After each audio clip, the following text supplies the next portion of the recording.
E aí a gente entra então no discurso que eu vou ler e comentar, que é do caminho do Criador.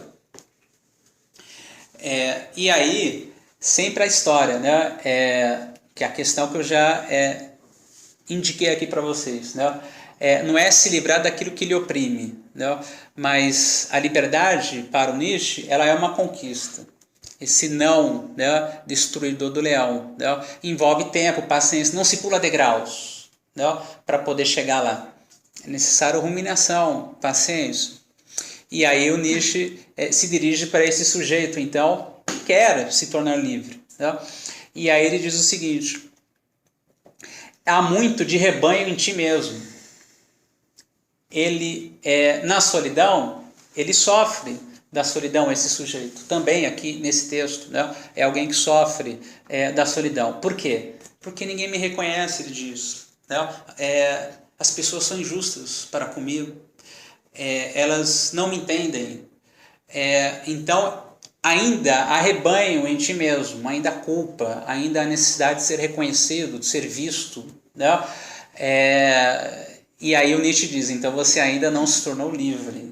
Porque não basta você simplesmente ir para a sua solidão, como é este apelo que ele fez nesse texto das moscas do mercado.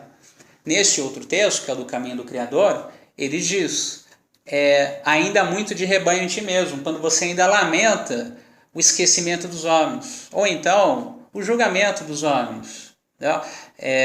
Que julgam você, né, como um sujeito diferente, você não é compreendido, ou coisas do tipo. Né? Então você ainda ainda existe algo do rebanho em você mesmo. E você só consegue realmente se tornar criador quando você já não precisa mais, então, se sentir injustiçado ou incompreendido pelo rebanho. Aí você fala em nome próprio, né? Aí você, de fato, você se torna criador. E aí ele diz uma coisa muito interessante, inclusive isso mais para o final desse texto. Né? Aí a justiça, ela lhe segue, cambaleando, capengando. Né? Quando a coisa ela escapa. Né? Depois de bastante tempo, no fundo nem está falando dele o tempo inteiro, no livro inteiro. Né? Quando ele dizia que ninguém o lia, né? A obra estava lá. Né? O início do Ecce Homo, inclusive, ele fala sobre isso, porque sou um destino. Ele abre o livro falando sobre isso. E aí ele diz, né, devo dizer quem eu sou, né, porque ele já percebia já os equívocos que faziam com a obra dele, isso já em 1888. Né, e aí ele diz, né, sinto que eu não vivo, né, porque a minha obra inteira está aí. Então, e ele dizia em outros momentos que ele era póstumo também, né? Alguns nascem póstumos, ele já dizia. Né? Então, essa extrema consciência de si como algo que você está produzindo que não é para aquela época, é para as outras gerações. Então, como que você quer ser compreendido por esses homens, né? Justamente que têm as suas atenções voltadas aos gênios, que inclusive a gente vai ver isso também num outro discurso muito bom, que é o da redenção, né? Que o gênio para o povo é este que tem muito de uma coisa só. Há uma imagem até bizarra, né? Que ele usa nesse outro discurso da redenção, né? Que é um sujeito com uma orelha gigantesca. Uma orelha gigante ali. Aí o povo chama esse sujeito de gênio. Aí vê lá uma coisinha se mexendo ali, que é a perninha, as pernas, o braço do sujeito. Ele tem uma coisa demais, que é a orelha. Né? Esse que é o gênio para o povo. Né? Aí ele chama de aleijado às avessas. Né? Esse sujeito que é o gênio do povo, na linguagem do povo. Né? Então, não se espera justiça por parte do povo. A justiça virá capengando, cambaleando, né? Lentamente. Hoje a gente estuda Nietzsche, a gente lê Nietzsche influenciou o século XX inteiro, vai continuar influenciando o século XXI e por muito tempo ainda. Né? Mas na época dele não existia. Né? Para o homem da época dele, Nietzsche não existia. Então, como esperar, né, que o homem leitor de jornal, como ele já dizia, né, que não sabe ruminar, né, como esperar ser compreendido por este homem. Certo? Então esse é o caminho do Criador, né? O caminho do Criador. O Criador ele é póstumo, né? Na verdade, não tem como, né? Ele não se dirige então aos indivíduos, né? Aos homens, da sua própria época. Então, se ele ainda precisa de público, de reconhecimento, de grana e de os homens serem justos para com ele, aí o Zaratustra diz, então é o rebanho e você ainda falando. Então você não é livre. Então você ainda sofre da solidão. Então você ainda não se tornou criador. Ainda precisa de algum tipo de aplauso, de reconhecimento dos homens, então, que pertencem ao rebanho. Certo? Então, por isso, então, que só é criador exatamente quando isso já não é um problema. Viver mesmo de uma maneira imperceptível, como já dizia lá Deleuze e Guattari, né? Devir imperceptível, né? Sem ninguém precisar saber da sua existência, certo? Porque quando a coisa aparece, já era, fugiu, escapou, cresceu, né? Nietzsche, por exemplo. Esse que é o criador, então, para o Nietzsche. Então, é totalmente diferente daquele que sofre da sua própria solidão. Ele até chega a dizer num outro texto também, que não se deve amar ao próximo, né? Mas amar ao distante, né? Que é o amor, no fundo, a si mesmo. Quando se sofre da sua própria solidão, é porque não se ama a si mesmo. Então, por não amar a si mesmo, a experiência da solidão ela é terrível. Um sujeito não suporta ter momentos de solidão. Precisa, então, da gregaridade. Certo? Então, tem bastante coisa para a gente poder ver aqui, né? A gente vai voltar lá. Inclusive, para quem tem um livro e quiser fazer uma conexão com este discurso, com os outros dois discursos que eu citei, da árvore da montanha e das moscas do mercado, vale a pena. Tá? Conversam, tá? Entre eles, esses três discursos. Então, voltando lá e aí comentar, tá? E vocês ficam à vontade também, tá? Se quiserem fazer perguntas e comentários, fica à vontade. Queres ir para a solidão, meu irmão? Ou seja, para poder criar é solidão. Isso é muito...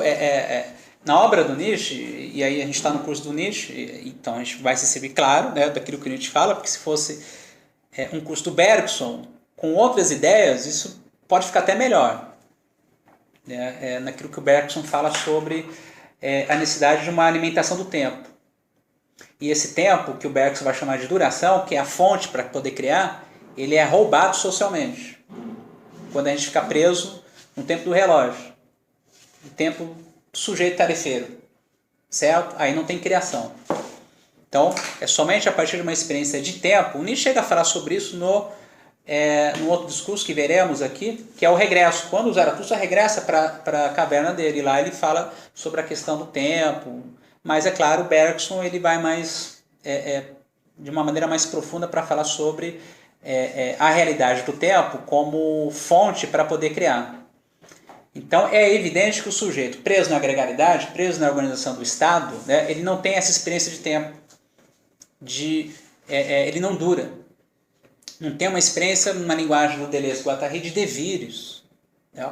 Aí ele reproduz. Ele luta para conservar os valores existentes. Né? Aí é o tu deves lá, né, que ele vai se ajoelhar. Jamais o leão vai surgir ali sem a experiência da solidão. Por isso que realmente as pessoas não podem ficar com elas mesmas, do ponto de vista, então, dos poderes estabelecidos. Né? Porque elas vão começar a pensar. Né? Vão começar a ter desejos que não são desejos que convêm aos poderes estabelecidos. Então, queres ir para a solidão, meu amigo? Queres buscar o caminho, né, para ti mesmo? Olha isso. Caminho para ti mesmo. Aqui que está pura. A ausência de si é que torna o sujeito doente. As pessoas sofrem porque elas estão ausentes de si mesmos. Estão presas nas tarefas. A atividade maquinal, que a gente diz lá na genealogia da moral, né, que distrai a consciência. Certo? Então, queres ir para a solidão, meu amigo? Queres buscar então o caminho, né, para ti mesmo, para se tornar então criador? Aí ele diz, né, detente um pouco mais e me escuta. Olha, envolve muita coisa aqui, certo? E aí então me escuta aqui.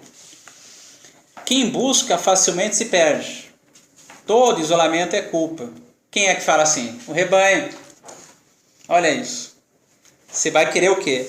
Buscar a si mesmo, certo? Você vai querer buscar a si mesmo. Aí o rebanho diz o seguinte, você vai se perder, pode esquecer. Ninguém vai nem saber que você existe mais. Entendeu? Todo isolamento é culpa. Ele está se isolando porque ele é culpa. Por isso que ele se isola. Certo? Assim fala o rebanho. Ou seja, você já quer, por uma exigência da própria vida em você, de buscar esses momentos de solidão. Certo? É uma exigência da própria vida. Os animais têm seus momentos também. Né? Aí o rebanho já vai te censurar. Por isso que ele está dizendo, olha, me escuta aqui. Aí o rebanho vai dizer isso. Você vai se perder. Todo isolamento é culpa. Certo? Ou seja, já vai te censurar para você não seguir no seu caminho. É isso. Vejam como isso é muito forte. Né? Essas forças reativas, né? De acusação, né? Sobre a nossa própria singularidade. E durante muito tempo, pertenceste ao rebanho. Né? Olha isso. Ou seja, você então, durante muito tempo, pertenceu, né, ao rebanho. Então, é isso que o rebanho vai falar para você. Se você quiser buscar momentos de solidão. Vocês mesmos podem imaginar vários exemplos assim. Então, durante muito tempo, pertenceste ao rebanho. Né? Você vai ao cinema sozinho, você vai fazer alguma coisa sozinho. Né? Não, mas tem que estar sempre acompanhado. Sempre acompanhado.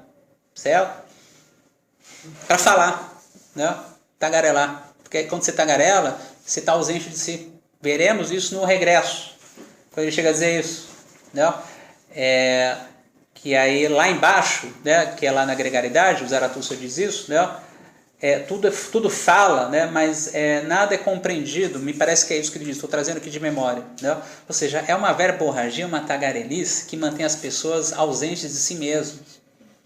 A experiência de silêncio, de solidão, ela faz exatamente você escutar vozes interiores, pensamentos próprios, e você se alegra com isso. Você não é massificado, certo? Mas o rebanho vai sempre te acusar. Não adianta, ninguém vai te ler, ninguém vai te ouvir. Esquece. Uma questão de ser normal. Exatamente, um conceito de normalidade. Quem que inventou esse conceito de normalidade? Né? Então é exatamente isso, tem que ser normal. Né? E ao mesmo tempo, a gente está na sociedade, aí é meios que você inventa para lidar com o rebanho. Mas tem que estar atento, as moscas estão aí. De novo, o edifício, ele cai pelas gotas, certo?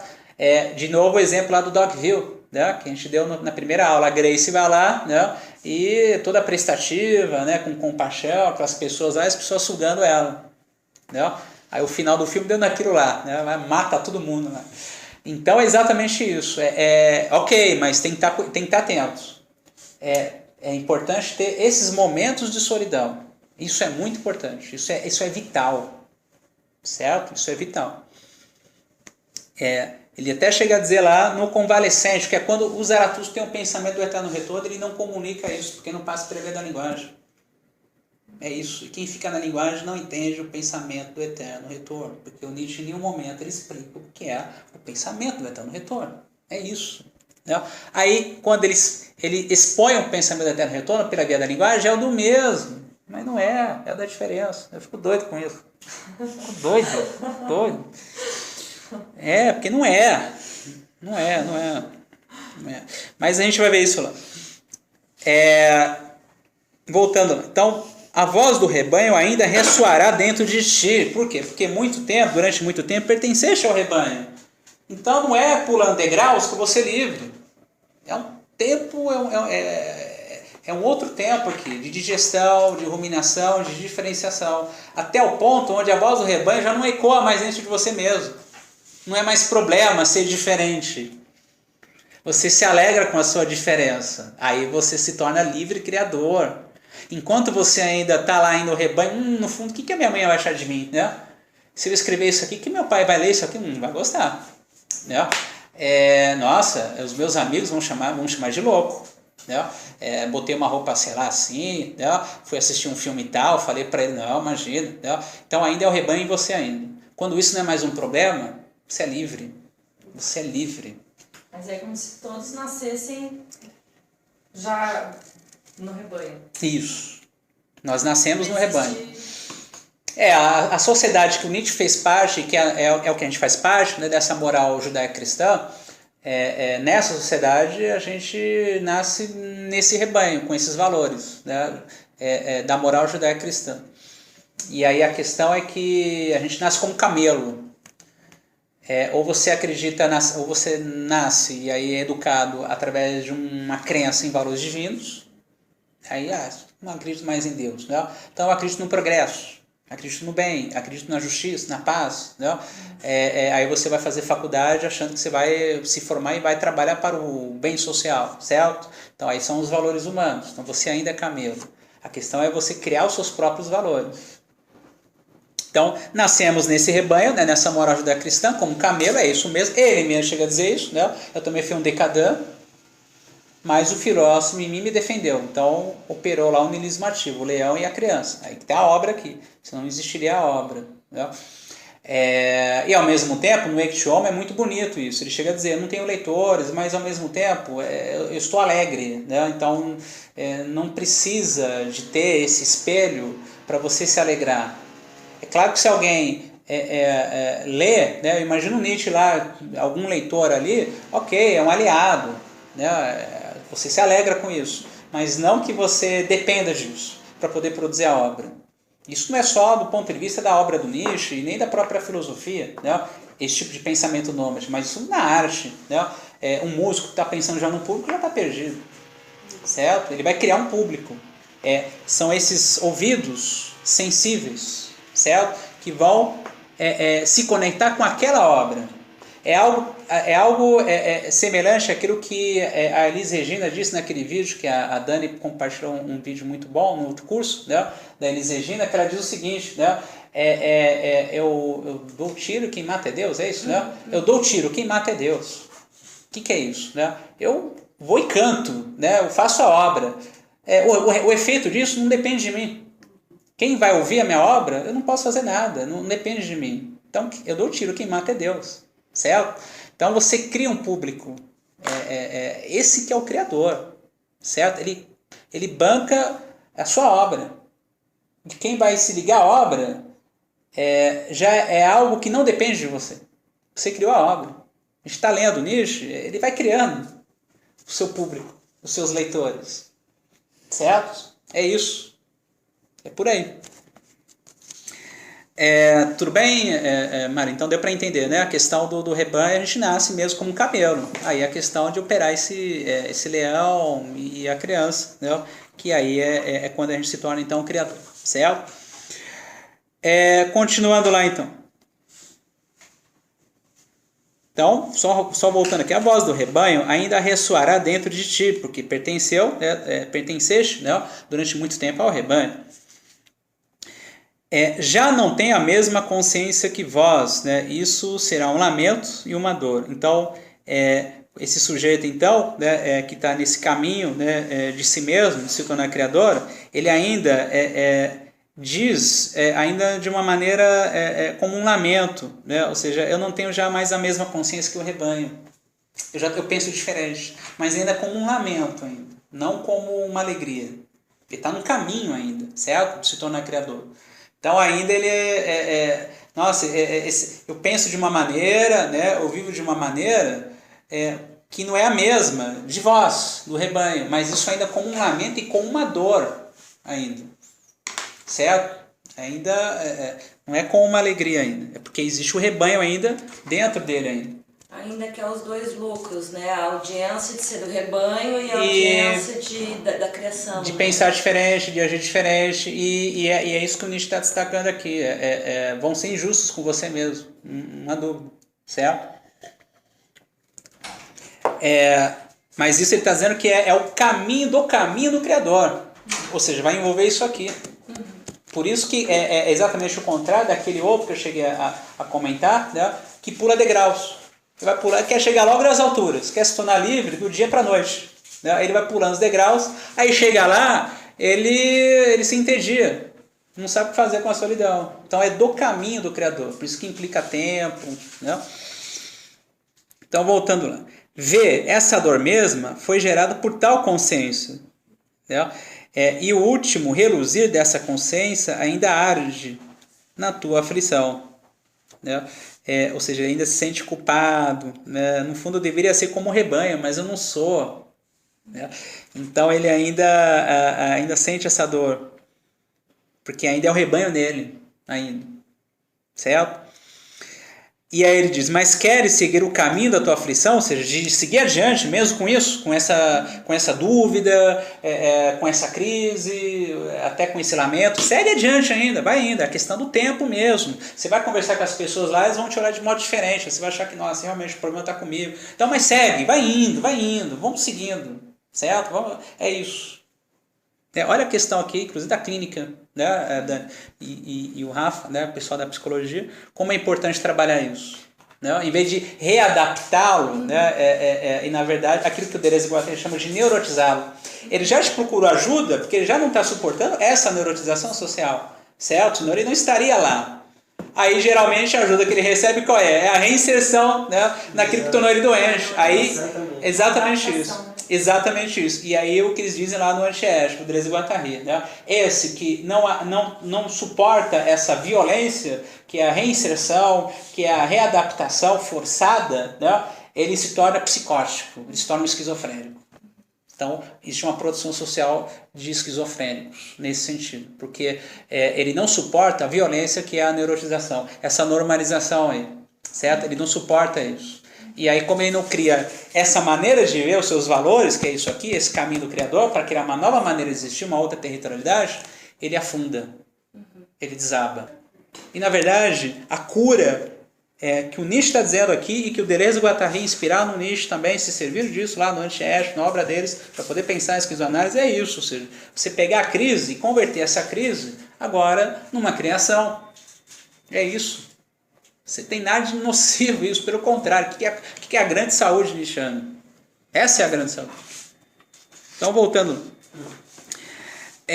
Então ele diz o seguinte, ver essa dor mesma foi gerada por tal consciência, né, que é o rebanho nele mesmo. Por isso que ele sente dor por ser diferente, tá? Por pensar diferente. Mas ok, faz parte do caminho do Criador. E o último reluzir dessa consciência ainda age na tua aflição. Aí ele diz, mas queres seguir o caminho da tua aflição, que é o caminho para ti mesmo? Então vamos lá, né? Está empurrando. Então me mostra teu direito e tua força para isso. Aí se você tiver força, tudo bem. Se você não tiver força, continua como camelo lá. Né? Vai baixar a cabeça, né? Realmente eu errei, tem alguma patologia, né? Agora estou tomando medicamento, né? Para poder manter as forças demoníacas lá bem lá domesticadas, né? E tal, e vamos embora, certo? Aí ele diz, então você tem que mostrar para mim se você tem força para seguir nesse caminho, para operar lá o rugido do leão. É isso, tem que ter força. Então ele diz lá, então me mostra teu direito e tua força para isso. Ou seja, é preciso conquistar um direito para poder ser livre. Você conquista. Certo? Você conquista, tem que ter força. Se não tiver, pode esquecer. Então, me mostra teu direito e tua força para isso. Ou seja, para seguir no caminho de ti mesmo e se tornar criador. Você tem força lá do leão lá? Então me mostre se tem. É isso.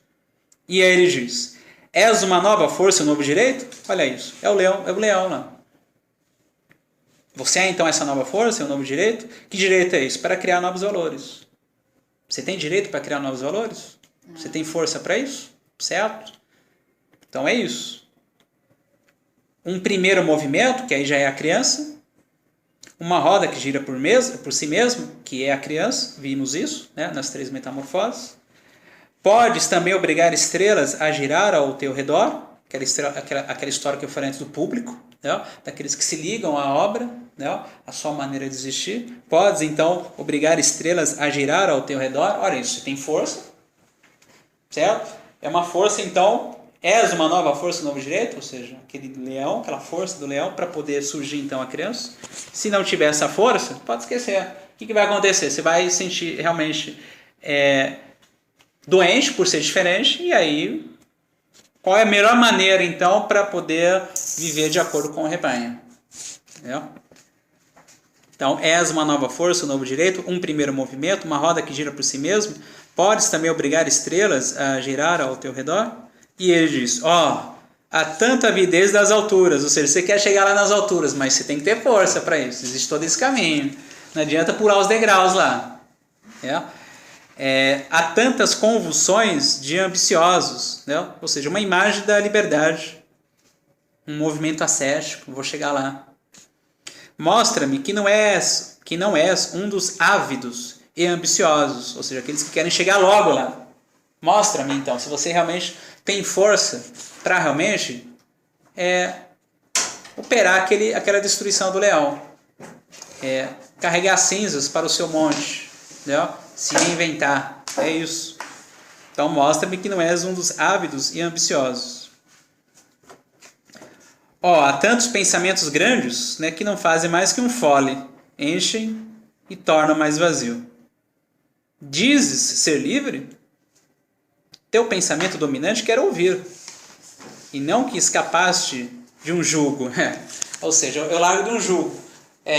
Emprego, aquilo que para mim é um jugo, certo? A organização exterior da minha vida. Aí eu jogo tudo isso fora. Isso não quer dizer que eu sou livre. Ok? Aí eu posso me cansar dessa liberdade. Aí eu me torno um libertino, aquilo que a gente viu antes. É o prazer daquele dia. Aí no outro dia, mais um prazer. Então, viva a libertinagem. Entendeu? O que ele está dizendo aqui? Dizes ser livre, teu pensamento dominante quer ouvir, e não que escapaste de um jugo. Olha isso. És um desses a quem foi permitido escapar de um jugo, né, daquilo que lhe oprime? Há alguns que lançaram fora seu último valor, ao lançar fora sua obrigação de servir. Então, jogam tudo para o alto, né, e imaginam que se tornaram livres, né, ao lançar fora a sua obrigação de servir. Então agora eu já não estou servindo a mais nada, eu não tenho mais ninguém a dar satisfações, certo? Então eu sou livre. O Zaratustra está dizendo, não, peraí, que liberdade é essa? Livre de quê? Que importa isso, Zaratustra? Então, não é essa a liberdade que ele está dizendo. Mas teus olhos me devem claramente dizer, olha isso. Livre para quê? Para poder criar. É isso. Para poder criar novos valores. Criar o seu próprio bem. Aí sim, senão você se entedia dessa liberdade, que na verdade é uma liberdade ilusória, porque ela você diz que é livre porque você se libertou daquilo que te oprimia. Não precisa mais trabalhar, sei lá, ganhei na loteria, sei lá, ou casei com alguém que me sustenta, entendeu? Sei lá, imagina alguma coisa que você já não precisa mais prestar alguma satisfação para alguém, certo? Não precisa mais. Aí você acha que você é livre, e não é isso. Então, livre de quê? Que importa é isso, Zaratustra? Mas teus olhos me devem claramente dizer, livre para quê? Aí é outra história, é para poder criar. Aí é o caminho do Criador, então. Aí vai ter isso tudo que ele já apontou e vai continuar apontando aqui. Podes dar a ti mesmo teu mal e teu bem? Olha isso. E erguer tua vontade acima de ti como uma lei? Ou seja, você cria o seu bem e o seu próprio mal. Aí sim, você é livre. Quando você cria o seu bem e o seu mal. Não é o bem e o mal em si mesmo. É o que é bom para mim e o que é mal para mim. É isso. Você consegue, então, já criar isso, erguer, e erguer tua vontade acima de ti, como uma lei. Né? Podes ser de ti mesmo juiz e o vingador de tua lei? Tornar-se, então, o legislador? Criar, então, seus próprios valores? Você pode, então, isso? Então, a questão sempre da força. Não? Você pode? Tudo bem. Então, não se trata de livrar-se de algo, mas é livre para algo, de criar o seu bem e o seu mal, criar os seus próprios valores. Terrível é estar a sós com o juiz e o vingador de sua própria lei. Assim, uma estrela é arremessada ao espaço vazio e ao gélido sopro do estar só. Aquele deserto lá. Né? Isso que é terrível, porque agora eu vou ter que criar os meus valores. Eu mesmo vou ter que ser, na verdade, aquele que produz, né, o próprio destino. O meu próprio destino ele é produzido. Então, terrível é estar a sós com o juiz e vingador de sua própria lei. Assim, uma estrela é arremessada, olha a imagem, é arremessada ao espaço vazio e ao gélido sopro do estar só. É do sem sentido que eu crio sentido e valor. Hoje ainda sofres dos muitos, tu que és um, porque ainda é o rebanho nele. Entendeu? Hoje ainda tens tua coragem inteira e tuas esperanças.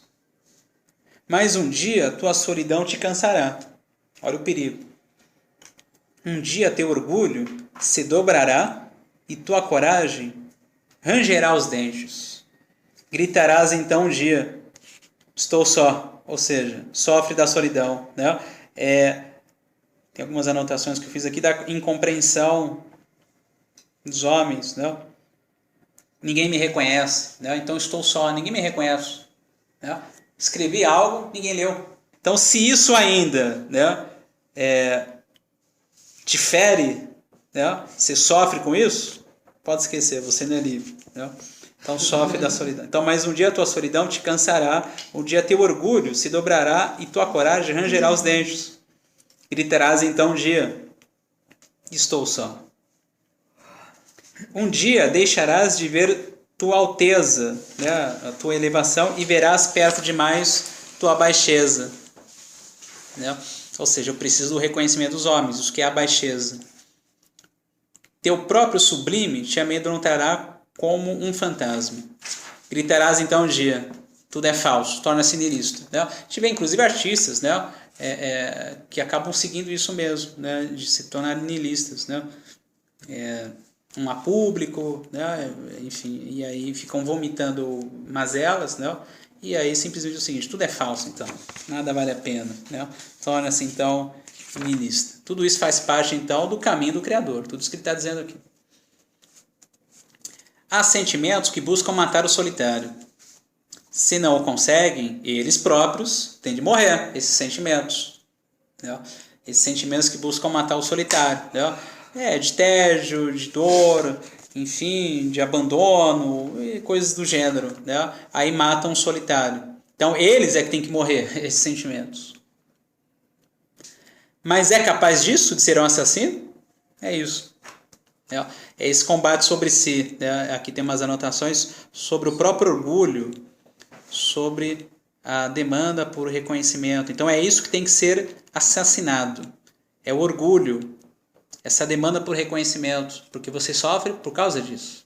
O rebanho não me reconhece, então você está sofrendo por causa disso. Então é isso que tem que ser assassinado. Então, você é capaz disso, né, de ser um assassino? Para não depender mais disso. Lá depois num texto que também a gente vai ver, que é o da visão e do enigma. Tem lá um trecho lá que está o anão no ombro do Zaratustra, e o anão ele simboliza o espírito de gravidade, e o Zaratustra está subindo. Né? E aí uma hora o Zaratustra diz, anão, ou eu ou tu. Aí que é a força. Precisa ter uma força para dizer anão, ou eu ou tu. Né? Esse espírito de gravidade, que é o homem do ressentimento, né? Que quer me trazer então para uma maneira baixa de existir. Então, não, ou eu ou tu, eu tenho que matar, né? Tem que ser um assassino. Já conheces a palavra desprezo, irmão? E o tormento da tua justiça, de ser justo com os que te desprezam? Então, esse desprezo que é necessário, né? Um perecimento, desprezo ainda dessa necessidade ainda de ser reconhecido, esse rebanho em mim mesmo, né? Isso tem que ser desprezado. Né? E o tormento da tua justiça, de ser justo com os que te desprezam, obrigas muitos a mudar de ideia acerca de ti. Isso eles põem duramente em tua conta. Você ainda é um rebanho em ti mesmo, né? Você ainda quer obrigar eles, né, os homens do rebanho, a mudar de ideia acerca de ti. Aí isso eles, que são os homens do rebanho, põem duramente em tua conta. Chegaste perto deles e passaste. Isso jamais te perdoam. Incrível como realmente o comunista tem total razão quando ele diz lá, né? Só se compreende o meu Zaratustra vivendo. É isso. Sempre dá para pensar em casos concretos, né? De cada um. É isso. Exatamente isso. senão são só signos. Entendeu? Tudo isso aqui ele viveu. É isso mesmo. A irmã dele, a mãe dele, tudo aquilo ali. Então, já conheces a palavra desprezo? Não, aqui eu já li. Obrigas muita mulher de ideia acerca de ti. Isso eles põem duramente em tua conta. Chegaste perto deles e passaste. Isso jamais te perdoam. Tem aquela história, nossa, você mudou, você está diferente. Né? Então, eles põem na conta, né? Põe lá na conta. Isso eles não te perdoam, você mudou. Gente, a vida muda o tempo inteiro, a vida só é mudança. Né? Tu os ultrapassas, né? Claro, você está mudando e os outros continuam do mesmo jeito. Você está, olha, que pena. Né? O que eu posso fazer? É a vida, né? É potência de diferir de si mesmo. Passar 10 anos, o sujeito continua do mesmo jeito. As mesmas crenças, os mesmos hábitos. Passa 10 anos e você é outra coisa. Você nem se reconhece mais. É isso. Vontade de potência de diferir de si mesmo. Sempre. Por toda a eternidade. Tu os ultrapassas, mas quanto mais alto sobes, tanto menor te vê o olho da inveja. tá cada vez menor, né? Tá subindo, né? Mas a inveja tá lá. No fundo, né? Eles te invejam, né? Essa coragem, né? De bancar um modo de vida, uma maneira de pensar autêntica, né? Há uma inveja ali. Mais que tudo, porém, é odiado aquele que voa, né? Não suporta a felicidade do outro. Lá na genealogia da moral até ele diz, né, que o maior perigo deste homem nobre e livre é ele imaginar que é um erro ser livre, ser feliz, no meio de tanta tristeza. Né? Não pode. As pessoas estão tristes, aquele sofrimento, o mundo como um mar de lágrimas e você está bem com você mesmo. Não pode. Isso é uma agressão aos olhos dos homens do rebanho. Eles te invejam por causa disso. Isso, você é insensível. Né? Exatamente isso, você é insensível. É exatamente isso. Vão te acusando. Tá? Ou pior, egoísta.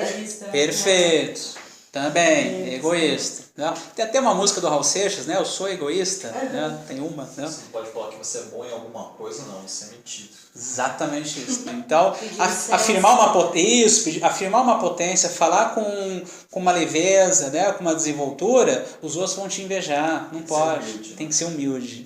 Exatamente isso. Então, você não pode dizer o que você pensa. Não pode falar de uma maneira onde você se alegre. Ou seja, expressar, então, uma alegria, uma potência ali, certo? Então, não pode. Aos olhos dessas pessoas, isso não pode. Isso é agressivo. Tem que ser todo mundo triste, humilde, pensar no outro. Né? Isso. Agradecer a Deus. Né? Agradecer ainda a Deus. É isso aí, agradecer a Deus, é tudo isso. Né? Então, é isso que a gente está destacando aqui. Então, os ultrapassas, né? Mas quanto mais alto sobes, tanto menor te vê o olho da inveja. Mais que tudo, porém, é odiado aquele que voa. Ou seja, há ódio nesse olhar. Né? Há ódio. Te odeio. Como poderias ser justos comigo? Tens que dizer. É isso. Não tem como. Como é que você vai querer justiça por parte de homens impotentes? Que batem palmas, né, para aqueles que a gente chegou a ver. Né, os homens da hora, né, do momento. Escolho vossa injustiça como a parte que me coube. Ou seja, faz parte do meu destino, então, ser injustiçado, né, por esses indivíduos. Não tem problema, porque eu me alegro por doar, por criar. Se os outros vão me invejar, ter ódio, o problema é deles. Serão injustos comigo mesmo, certo? Mas você pode ter certeza ali, no meio daquele pessoal, vai ter um ou dois ali que vão ter ouvidos, né? Para pegar isso e se colocarem também num processo de criação. Pegar aquilo como uma doação e não como uma violência, como uma agressão. Olha, o homem do ressentido vai entender a força sempre como algo negativo. A força não tem que ser expressa, tem que ficar lá bem lá, adormecido, certo? O homem que já está, pelo menos nesse caminho da criação, ele entende aquilo como uma doação. Para ele também se torna forte.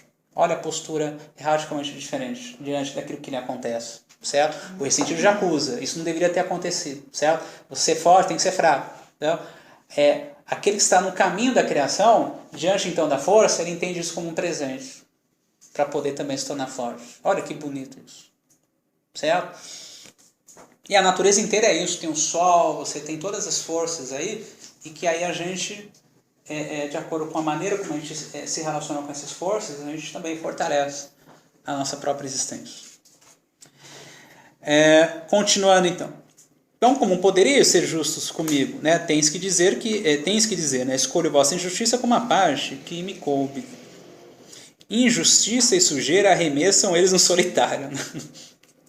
Mas, se queres ser uma estrela, meu irmão, não deves, por causa disso, brilhar menos para eles. Olha isso aqui, que beleza. Que coisa linda. Né? Então, não é por causa dessa mediocridade que você vai brilhar menos. É isso que o Nietzsche está dizendo aqui. Então,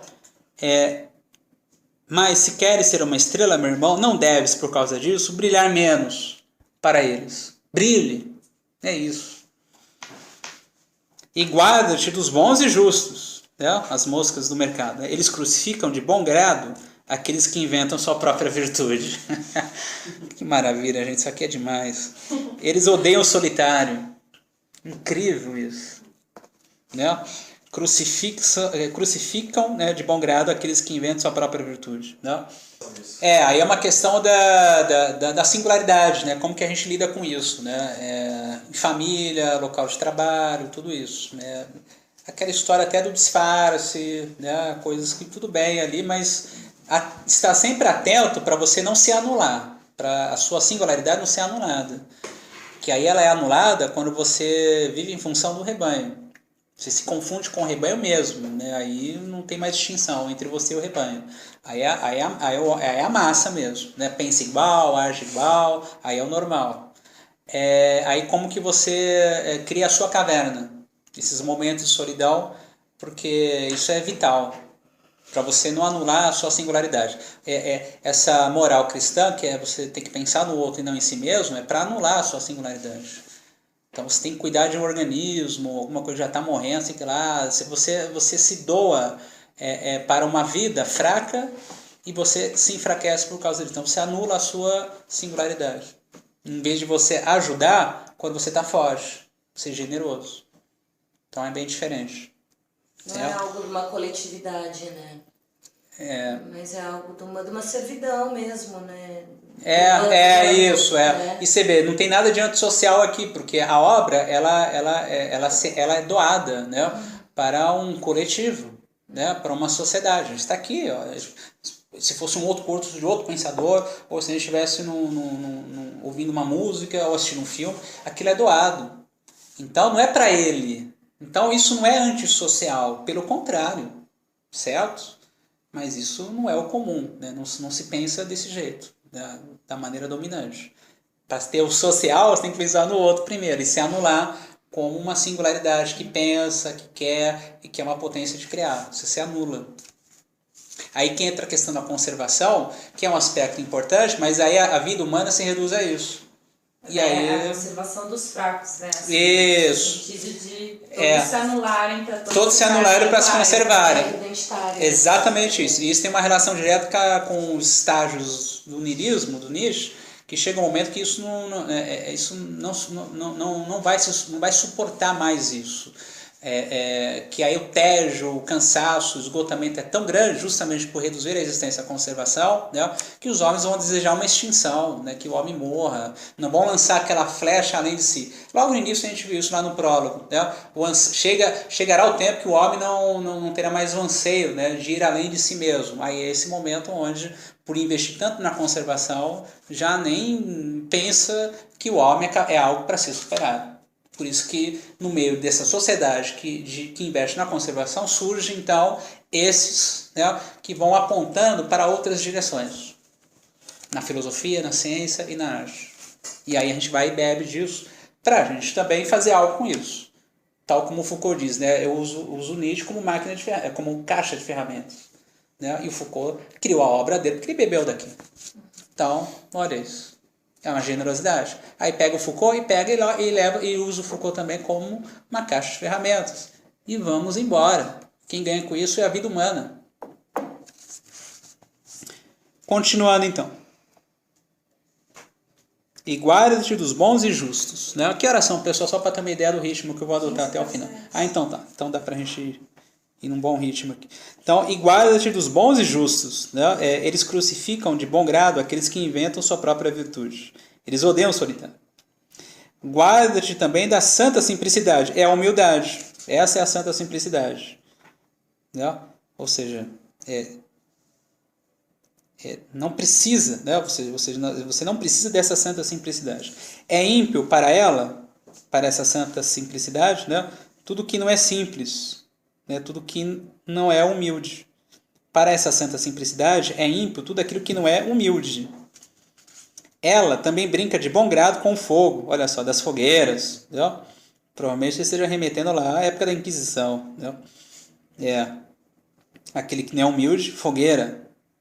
Né? Giordano Bruno, né? Um grande pensador, né? Que foi lá queimado, né? Fogueira. Naquela época lá, quem ousava pensar de modo diferente, né? Poderia ir para a fogueira. O Galileu por pouco, né? Que ele voltou atrás, certo? Então, olha só, pensar, né? Sempre incomodou, sempre.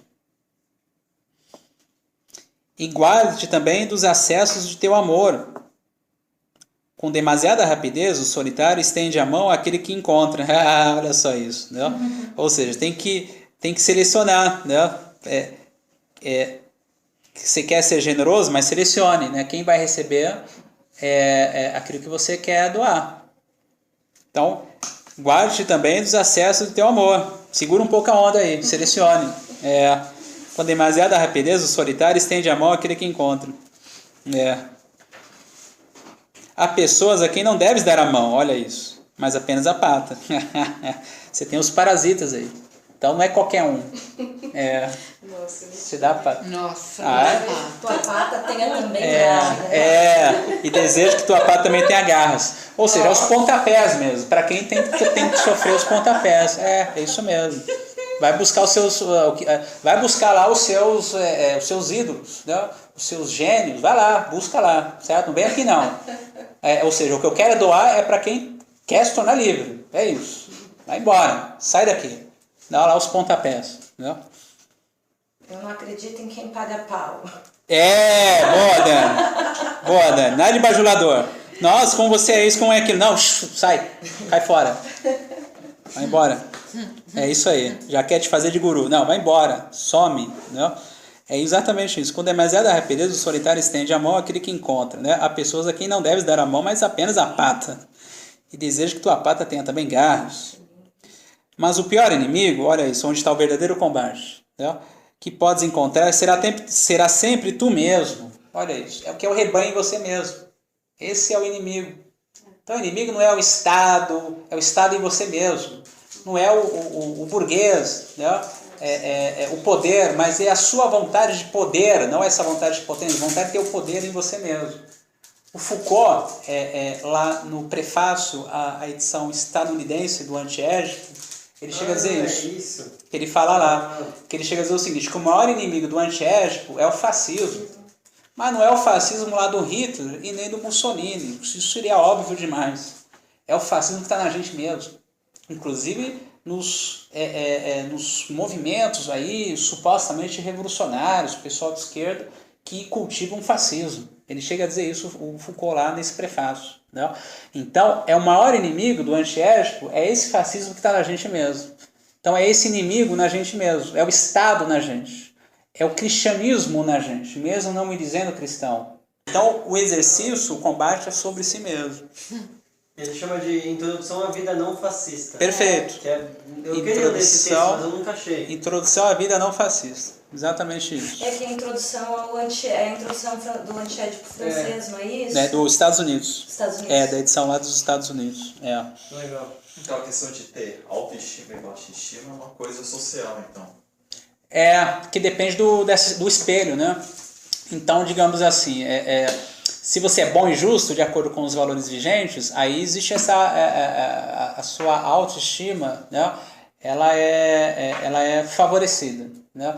Agora, ela é desfavorecida se você faz algo que o rebanho censura, reprova. Aí a questão das palavras, aí seria uma questão no sentido de você se alegrar com a sua singularidade. Quando você se alegra com a sua singularidade, não é porque houve o espelho, é por efetuação de potência, porque você cria. Você se alimenta do tempo, se diferencia de si mesmo, sua vida se intensifica, né? E aí é isso que é uma alegria com a sua própria singularidade. O reflexo é uma consequência, né? Aí de novo a questão da Elis Regina, dou tiro, quem mata é Deus. Sei lá, música, ela vai lá e grava lá as músicas dela. Quem vai comprar o disco, ela não pode fazer nada. É a obra já, ali. Quem vai ouvir, aí já não depende dela. Quem mata é Deus. Entendeu? É isso que ela está querendo dizer. Então, tudo bem, alguém vai lá, ouve, né? Então, você percebe que existe uma ressonância. Então, isso te alegra mais ainda, quando existe a ressonância. Agora, fazer algo... Para isso, aí ainda é o rebanho em ti mesmo. Aí tem que exercer esse combate que ele está dizendo aqui ainda. O maior inimigo é tu mesmo. É isso. De novo, o exemplo dele mesmo, Nietzsche. Que é claro isso. Né? Publicou a obra dele lá e quase ninguém o lia. Então, e mesmo assim ele seguiu produzindo a obra dele. Então, o próprio exemplo dele já nos indica isso, tudo que ele está dizendo aqui. Mas o pior inimigo que podes encontrar será sempre tu mesmo. Espreitas a ti mesmo nas cavernas e florestas. Ó solitário, tu percorres o caminho para ti mesmo. E teu caminho passa diante de ti mesmo e dos teus 7 demônios. Herege serás para ti mesmo, e feiticeira, vidente, tolo, ímpio e malvado. Né? Ou seja, tudo aquilo que o rebanho odeia, né, e que está em você mesmo. Por isso que o maior inimigo é tu mesmo. Então, para ti mesmo você será herege, feiticeira, vidente, tolo, ímpio e malvado. No fundo é o rebanho em você mesmo. Né? Você se julga. Certo? Nossa, eu sou um herege, enfim, sou ímpio, certo? Isso, é exatamente isso. É uma luta sobre si mesmo. Mas isso que ele está dizendo faz parte do caminho da criação. O Criador, então, é bem diferente daquele que imagina que vai se tornar criador do dia para a noite. Faz parte disso tudo aqui que ele está dizendo. Sei lá, você está nesse processo lá, e você vai começar, como eu dei alguns exemplos aqui, você começa lá a expor um pensamento aí para as pessoas mais próximas, enfim, que estão no rebanho, já começa a te olhar de uma maneira diferente. Nossa, acho que eu estou errado mesmo. Então, esse conflito faz parte. Se fala uma coisa lá, o outro fica triste, aí você acha que você é culpado. É o rebanho em você mesmo, é a culpa ainda em você. Certo? Faz parte do processo aqui, do caminho do Criador. Porque, como a gente viu muito bem aqui, né? A gente já nasce nessa cultura, nessa moral judaico-cristã. Então, para limpar isso, haja tempo, paciência. Não é a menor dúvida. Até porque para a gente ter... para introduzir a gente nessa moral, também foi necessário tempo, uma repetição, né, de muitos deveres, enfim. Continuando então. Tens de querer queimar em tua própria chama, né? Ou seja, superar o rebanho em si mesmo. Né? Como te renovarias se antes não te tornasses cinzas? Certo?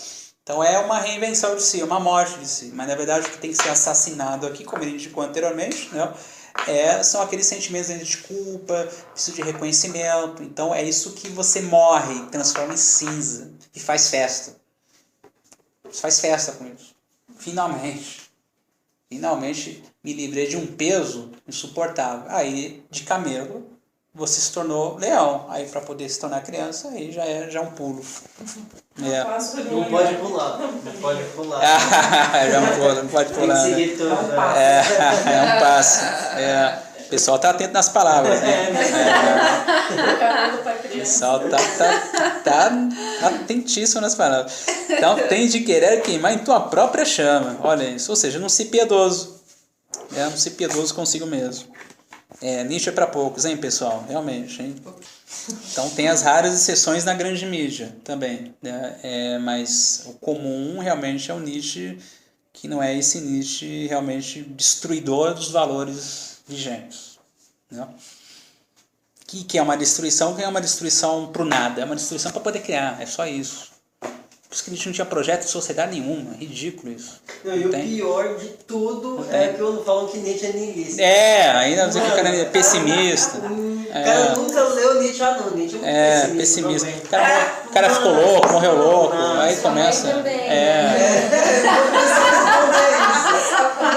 Sua mãe também, né?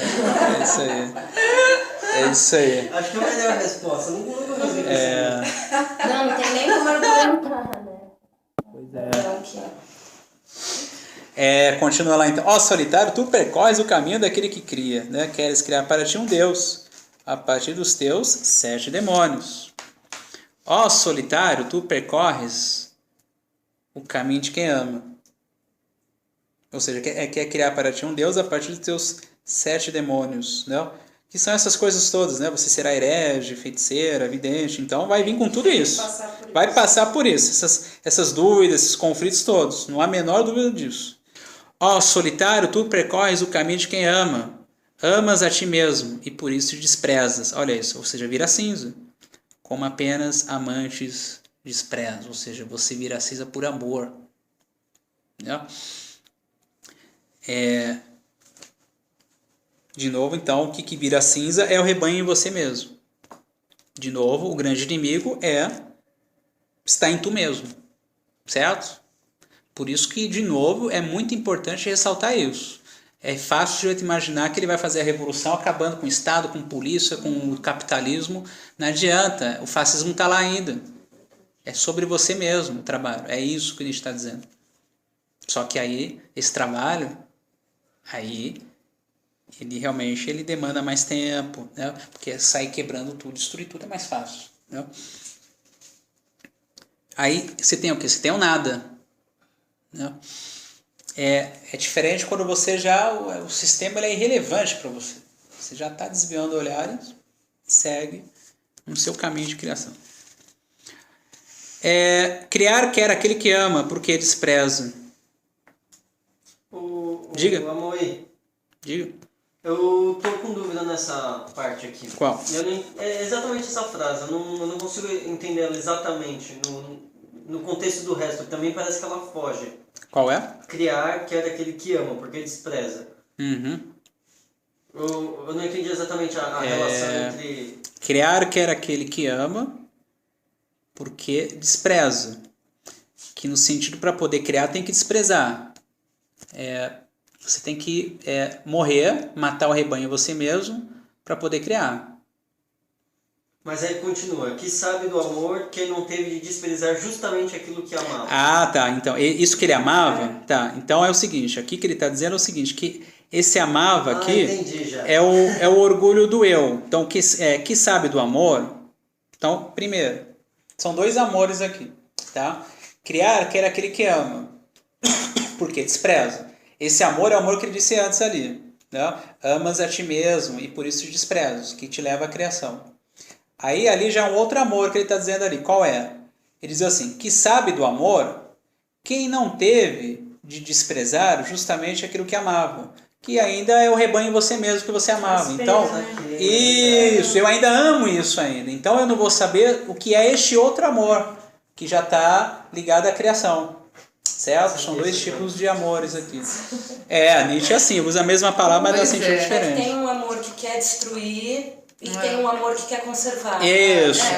E esse que tem o amor que quer conservar, ele não sabe o que é o amor que envolve do ponto de vista da criação. A destruição. Isso, exatamente, porque destrói para poder criar. Então, este é o amor que ele não está associado de um desprezo, de se tornar cinzas, de matar o rebanho você mesmo, certo? Aí você já fala em nome próprio, sem pedir licença, sem precisar ser reconhecido. Agora, se você ainda ama, no fundo, se ainda me elogiasse e tal, essas coisas, aí é o rebanho você ainda. Aí você não sabe o que é este outro amor, que é o amor do nobre, do livre, daquele que cria. Certo? Na verdade, o amor ainda orgulha o eu ainda, né? Então é isso que eu amo. Não, peguei. Pegou? Peguei. Vai para a tua solidão com teu amor, irmão, e com teu criar. E somente depois da justiça, olha que lindo, te seguirá claudicando. Você fica ou seja, se você ainda está lá pedindo por justiça, aí você tem esse amor a isso ainda, certo? Se já não precisa mais disso, a justiça vai vir. Você pode ter certeza disso. Você está criando.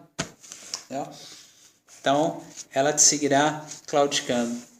Nietzsche já sentia isso já no final da vida. Ele já sentia isso. Ele dizia, eu tenho leitores em Copenhague, leitores em Nova York. Então ele já sentia já que a obra dele já começava já a ter uma outra recepção ali. Ele já sentia isso já no final da vida dele. Certo? E aí ele levou, e o que o levou, ele escreveu o Ecce Homo, que foi a última obra dele, Eis o Homem. A necessidade dele dizer quem ele era, né? Porque ele já percebia já os equívocos, as interpretações equivocadas, que continuam até hoje, inclusive. Então é isso. Mas a justiça, então, Claudinha, ela vai vir capengando, pode ter certeza disso. Mesmo que o sujeito não tenha essa experiência dessa justiça em vida. Mas com certeza ela vai vir capengando. Aí é a questão do póstumo. E ponto final. Ele só pede para que a justiça não seja um indicador de que se a gente vai ou não. Perfeito. Exatamente isso. A questão é, produza. Porque a justiça ainda é um Deus, se você for pensar, né? Acabou. Pode Sim, pensar nesse sim. sentido, é niilista. De que eu estou fazendo certo, de que eu estou indo num bom caminho. Aí para fechar, então, vai para a tua solidão com minhas lágrimas, irmão. Aí o apelo do Nietzsche na obra inteira. Ele está falando para os leitores que não existiam na época dele. Ama aquele que quer criar para além de si e assim perece. Certo? Despreza. Mata então o rebanho em si mesmo. Que lindo, né? Assim falou Zaratustra.